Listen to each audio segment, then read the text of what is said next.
success. I'm gonna show you how great I am. It's time to hit the road to growth with team lead of the Enriquez Group, Realtor Vinny.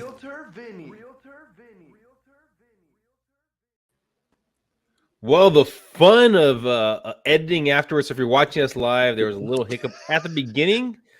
But if you're listening to us on the podcast, you're going to have no clue what I'm talking about. But that is life, right? And that's why we have Daniel here today. He is a life coach and author. I mean, things don't always go as planned, but you got to keep going forward. Thank you, Daniel, for being here today. Thanks for having me, man. Yeah, I mean, rolling with the punches is part and parcel of what's going to bring about success. And I think one of the key differentiators between the people who get to success and the ones that don't, Vinny, the ones that actually roll with the punches versus allowing the punches to take them out. Oh, I totally agree with you. I mean, let's jump into it. Okay, one of the questions that I always throw out now, whenever time I get a coach on here, if they're either in that coach umbrella, I always ask them what separates them from other coaches. So what separates Daniel from other coaches? I mean, I've got my unique frameworks, definitely. And also that I'm not a mindset coach or an energy coach or a tactical coach. I'm looking at alignment. And what I'm looking at is which of the pieces that need to be in place for you to get to where you want to go are not there. And how can we empower you to find and implement them for yourself? Not how can I save you or get more money out of you by keeping you in my books for as long as possible. How can we get you in alignment as quickly as possible? Where do you, I mean, I guess that brings us into the topic. We're going to get into your story. I mean, how many coaches or the average coaches do you usually see someone staying with compared to you? I mean, what's your goal for the people that come with you? How long do you want them to stay with you before they can kind of go to their next journey, I guess? I do not allow anybody to stay with me for more than 6 months. Oh, wow. Okay. I do not allow it. I do not allow it. That holds me accountable. It holds them accountable. If we've got to 6 months and we haven't got a verifiable, like a substantial difference, I'm probably not the person for you anyway. Right. And generally speaking, 6 months is on the outside and normally do 3 month commitments. At the moment, me personally, in terms of my one-on-one coaching, it's VIP days. People come down to Cabo for the weekend, or they'll come and do a day, or people do group stuff with me. But generally speaking, if someone's doing one-on-one, you're not going to get more than 6 months access. We need to be held accountable to getting the result. Otherwise, it can just turn into a therapy session or a best friends, but you're giving me money. And that for me isn't an integrity.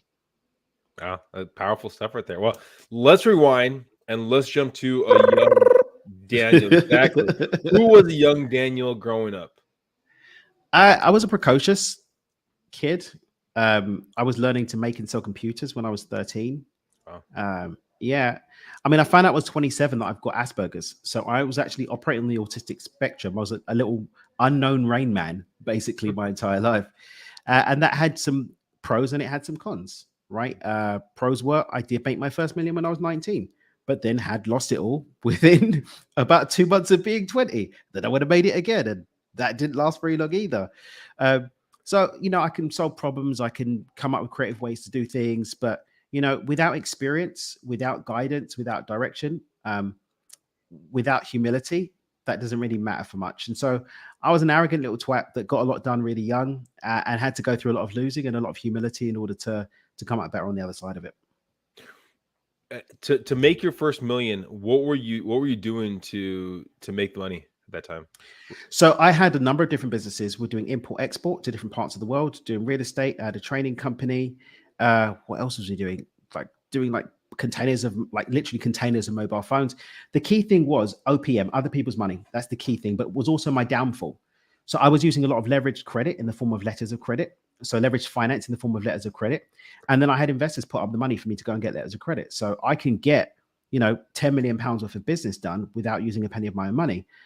But that was why I lost everything, because you need to have a license to do that. And I didn't have a license. And that's why the government took all my money the first time. Second time, I tried to be really clever and to put everything in other people's names, and then everybody stole everything. Second time round, I focused on problem solving. I realized that actually, if you can go in and solve people's problems, you can take equity slices in their deals. And so what I did was I went into different people's businesses, went to different people's organizations, went to people that had ideas, and basically came in, structured everything, found ways to fund it, and took equity slices, and was able to make a few million in a couple of years. What age bracket are you in, Daniel? I'm 38 now. 38. Okay. I'm th- So, I mean, because I've had a lot of people from, I mean, I had some from, well, UK, but from Ireland and kind of, I mean, some other European countries. And one of the things that has been brought up and came to my attention through this podcast and interviewing people is that the idea of being an entrepreneur is not a very popular one in Europe, or at least in the past hasn't no, been. So no, it's where not. did the idea for yourself, especially at a young, Mhm, such a young age, of being mhm. an entrepreneur, trying to make things happen, really come from? Mm. I can't tell you where it came from. All I know is that when I look at my core values, contribution, freedom, um, those are really in line with being an entrepreneur. And those are core values that I've always had and reflected in some way. And I'm really just wondering, maybe it was just the desire for freedom and the desire not to go and work in an office and put a tie around my neck every day that kind of drove me to look for an alternative. And I ended up chancing upon entrepreneurship as a way to do that. But you got to remember, I mean, I was reading Think and Grow Rich when I was 16 years old. You know, that's the kind of teenager that I was. Psycho-cybernetics, reading, getting tapes from Nightingale Conant and listening to those as a 17-year-old.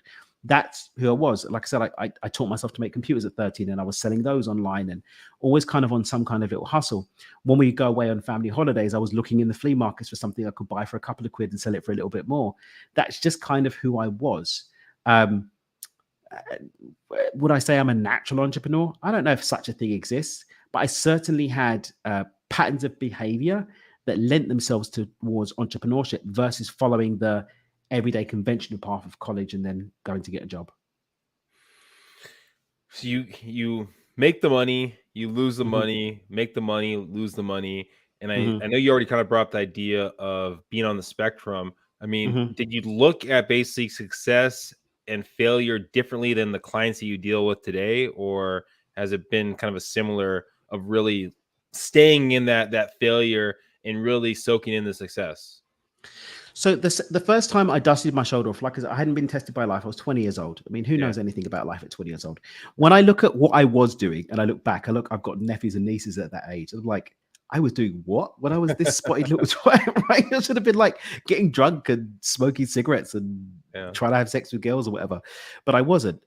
Again, that's probably because I was wired a little bit differently with the Asperger's and didn't really have much of a social network at the time. And so I fell into the work that I did. But, you know, I was taken out by the second time. The second time I went into deep, deep, deep depression. The only reason VY didn't make an attempt at suicide was because I thought I would fail because I felt like such a loser. And I didn't want to be a loser that couldn't even take his own life. Had I been in a jurisdiction or a country where I had access to firearms, I probably would have done it because I was confident if I put a gun here, it would work, but that wasn't available. And so I would say yes. And the first time I dusted it off, the next time took me out. But the ability to claw myself back from that quite accidentally, definitely I will attribute to my Asperger's, to being on the spectrum. Certainly the fact that I didn't have the capacity to make the impulsive decision to try anyway, definitely linked to the way that my brain is wired. Even in terms of the focus that I went into that distracted me from the intention of suicide, definitely tied to my autistic wiring. So it's been a gift for me. But certainly I wouldn't say that it was, I just dusted off the failures and carried on. It wasn't like that every time. Now, as an older person, when the failures do come in, I do have more of that perspective, but that's because I've got experience and understand, as well as I do, hits come. That's life. Stuff doesn't go according to plan. That's life. But many of us don't have that. We've got this fairy tale opinion or this fairy tale misconstrued idea that everything's just going to work out. And if I do my meditation every morning, and if I have the secret crystal from Wakanda, then my abundance is gonna come from the Lionsgate full moon Dubry What's it or whatever. Instead of actually, you're going to get money when you make sales or you exchange value. You can meditate as much as you want, which is great for helping you develop mental resilience, helping you to manage your emotional state, helping you to problem solve because you've got a clear mind that's open to possibilities, helping your emotional state so you can be a better person and have better relationships. But the magic happens when you do the magic, But that's all come for me with experience for sure. You brought it up a couple times, I think, where Mhm. you're showing kind of, I think you're relaying the action items that you teach your basic clients of what I can pick up, right? And Mhm. you've also brought up the time that I think maybe other coaches or other people are just focusing simply on affirmations. Do you think Mhm. that's kind of where a lot of coaches go this day, or is it more of a negative thing, or how do you see that? I mean, one of my mentors did an article in Entrepreneur, I think last year. I can't remember, but there's an epidemic of business coaches right now who've never run a business and know nothing about business, right? Yeah. In fact, the statistics where there were more business coaches than there were business owners or something ridiculous like that. I don't remember I don't remember exactly what the statistic was, but it was a really crazy statistic. And you probably know from even, from real estate, there's people that are like, come and give me 10,000 to learn but they've never flipped a house before, right? They watched some stuff on YouTube. They went to a weekend masterclass and went to another one, went to a one funnel away challenge, decided they can do a funnel and sell courses, right? There's a lot of that. There's a lot of people who are selling from a place of non-experience. Now, let me clarify. For me, mentorship and coaching and guidance are two different things, right? Mike Tyson's coach couldn't beat him in the ring, but he could definitely get him to where he needed to be, right? I was speaking to someone the other day and he said, Tom Brady's coach has never won a Super Bowl ring, but his quarterback coach got one of the greatest quarterbacks of all time to where he was. So I'm not throwing shade at people for getting, making a claim to get someone somewhere. But if you haven't even gotten people somewhere successfully, and yet you're leading people astray and giving the industry a bad name, you're not operating in integrity, I think that's just wrong, right? And the fact of the matter is show me somebody, and maybe they exist, I just haven't met them yet, and I'm open to be proven wrong. Show me somebody who's gotten success just by sitting around eating Cheetos and saying affirmations in the mirror. I don't know anybody. Right? And even put it this way, bro, even if, let's say, you do magically manifest money through winning the lottery, you still have to move through time and space to buy a lottery ticket, even if it's moving your fingers through time and space to order it online. And then you still have to move through time and space to go and cash the check, or at least to go to the bank to get the money out or spend it. So there's always a movement through time and space, and yet we're looking for this shortcut. Instead of looking for optimization, which is the way that nature works anyway, we're looking for these shortcuts and trying to run away from just doing the freaking work. Well, being that there's so many quote unquote coaches out there, right, that you kind of already talked about, and actually, before we get into that, you talked about the life coach aspect of it, right? That there's more life coach or business coaches than businesses. Yeah, is that something crazy in like San Diego that? County, right? There in 2020, there was more realtors than properties sold. So when you said that, I was like, you know what? That brings it back to real estate. Anyways, all right. See, when you talk about coaches, being there's such an abundance of coaches out there, and everyone's a quote unquote mini expert, right? For people listening or people looking online trying to figure out who should I follow, what rabbit hole should I go down, who should be the person leading me to my next adventure. How do you actually do a deep dive into the coach to actually make sure they're going to be a good fit for you? Well, I think there's a couple of red flags to look out for. And my honoring this has got me into trouble before, because I don't pretend my life is perfect. I haven't got it all worked out. I'm going on the journey to work it out. And I've got things that I've got worked out and things that I haven't. But I'm in integrity and being real about my journey, right? Not everybody has the capacity to do that. But I would say, look for someone who's being real about the fact that it's not all just Instagram perfect every day, right? What's being hidden behind that and why, in my opinion. The other thing is, does what they say resonate with you? I'm not for everyone, Vinny. I'm not, and I don't want to be, and I'm not trying to be. I'm here for the people that I'm here to serve. And I look to do that with integrity and to the best of my ability for a maximum of 6 months, right? but find someone whose message resonates with you and find a way to test it and see if it works for you. There are people that I've gone to work with as a coachee, as a coachee, and their stuff's amazing, but it's not worked for me. Why? Because it doesn't work for me, and that's okay. Your stuff's probably not going to work for everyone. My stuff's not going to work for everyone. Nobody's stuff works for everyone. So finding someone who's operating from a place of integrity, being real about who they are, what they can do, finding someone whose message resonates with you and whose methodologies actually match the way that you work. If you can put that together, you're probably going to find yourself someone that can actually help you out. And like you've already said, if they're probably asking you to stay with them for more than, I guess, a year and a half, 2 years, it might be a red flag. You want those results, right? Maybe. It depends on the modality. Okay. We've got a group program that's specifically designed for 12 months. All right. Okay. And we've structured it so that it's bite-sized, so that every month you get a little bit of content. You have this and this. You work with the group, my coaches in the group program, and you get a different set of workbooks and things that you do every month. Cool, but that's designed to operate over 12 months. If we're like, I'm going to get you the result, but I can't tell you when, and I guess we're just going to leave the doors open until we get there. Okay. Yeah. Let's hold each other. And this is just my opinion and how I work. Yeah. Some people might want more time, and I'm not telling people how to do their job or how to do things. I'm just saying, for me personally, I like to be held accountable, that we've got a very clear goal, and even down to like we did a beta test on something we call Success Camp, and we were opening up the registration for people to come and hang out and do the thing now. And you can't even get through the application process if you don't know what it is that you want. You have to have a clear goal so that we can actually set set some parameters, some KPIs. Okay, can we get you there? Is that realistic within this period of time? Yes or no, right? Do I have the resources, the relationships, and the skills base to get you to that goal? Okay, and can I do it from my personal integrity within the time period set? Unless we've got those data points, what we're doing, we're holding hands over Zoom, like sipping cacao and singing Kumbaya. Like, that's all very well and good. But for me personally, I'm not interested in taking people's money just to hang out with them. I'm interested in a value exchange where my time is being honored and you're getting value and you're getting the result that you've come to me for. I appreciate that. I mean, let's and we're gonna jump back a little bit. So you're the last thing that we talked about on your journey to where you are is the consulting, right? You were consulting, you were kind of helping people get funds. Where did the transition from consulting to coaching kind of come through? So about 2016, a deeper level of spiritual work really kept knocking on my door. And I ended up about 2015, I would say 2015.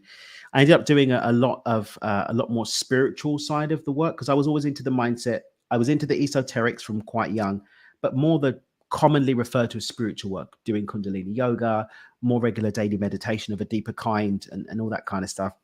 And as I started doing that and spending more time in those communities, a lot of people kept saying, oh, great. Are you a coach?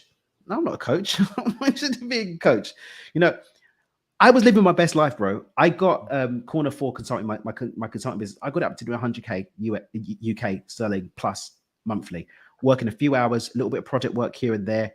I had a lovely place in North London, couple watches that I liked. I go and hang out with my mates in New York, my mates in Dubai a few times a year. I had a tailor. Remember, I've come from losing everything twice. So now when I've had like 3-4 years by this time of like stable growth that's working out, the prospect of like risking that didn't really excite me. Because everything's working now. I'm not gonna reinvent the wheel. And yet the call kept getting louder and louder and louder. And through an interesting series of course of events, my business actually ended up getting stolen by my business partners. Yeah. And it was at that time I realized, what was happening was I was really being called to do the work.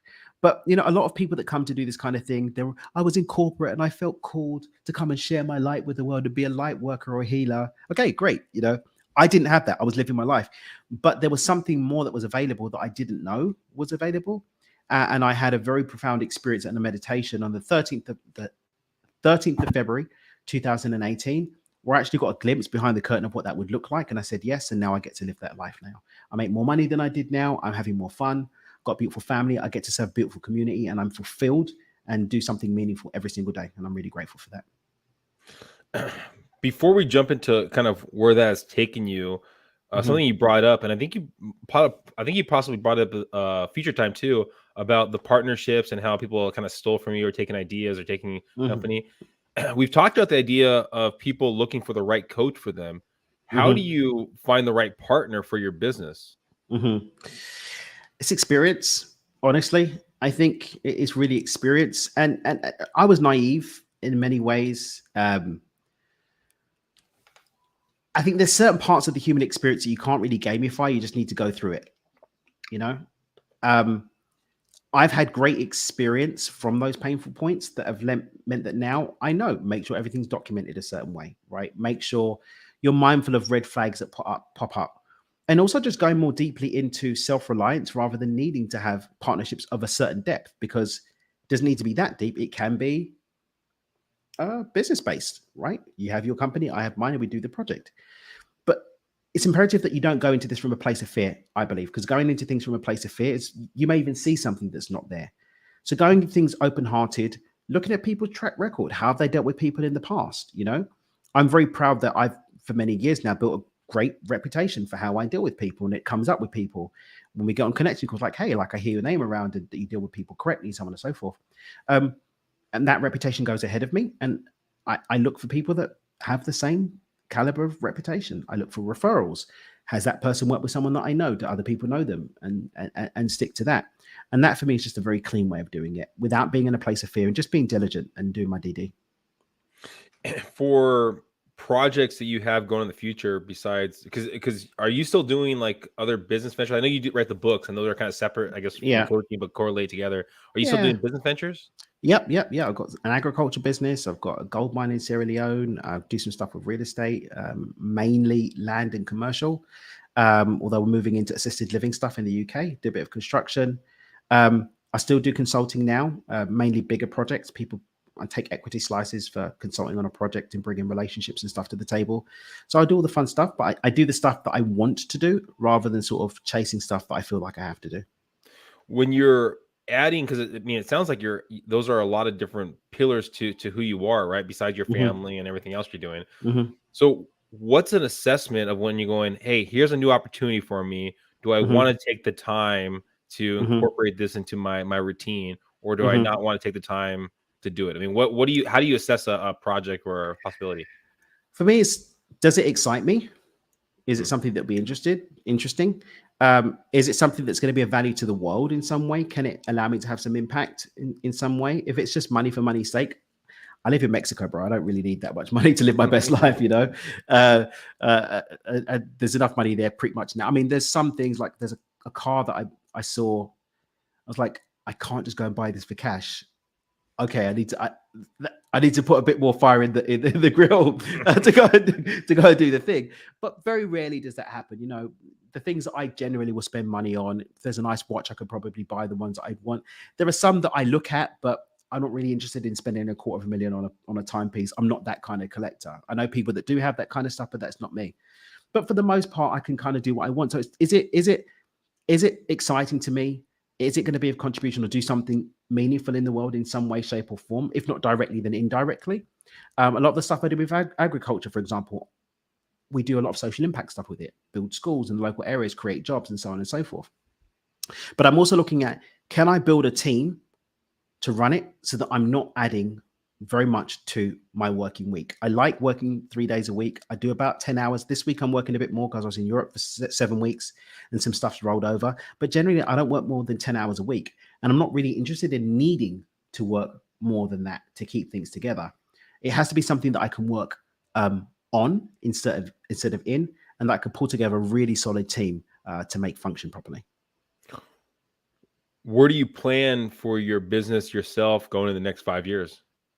Full-time philanthropy is my goal. That's my goal, Vinny. I want to be a full-time philanthropist. Entrepreneurial philanthropy, where we're creating value, empowering people to go on and create more value. And we're basically taking equity slices that are driven not by the profit motive, but by taking those resources and almost like a cooperative, reinvesting it in the local area and creating positive seeds around the world. That's great.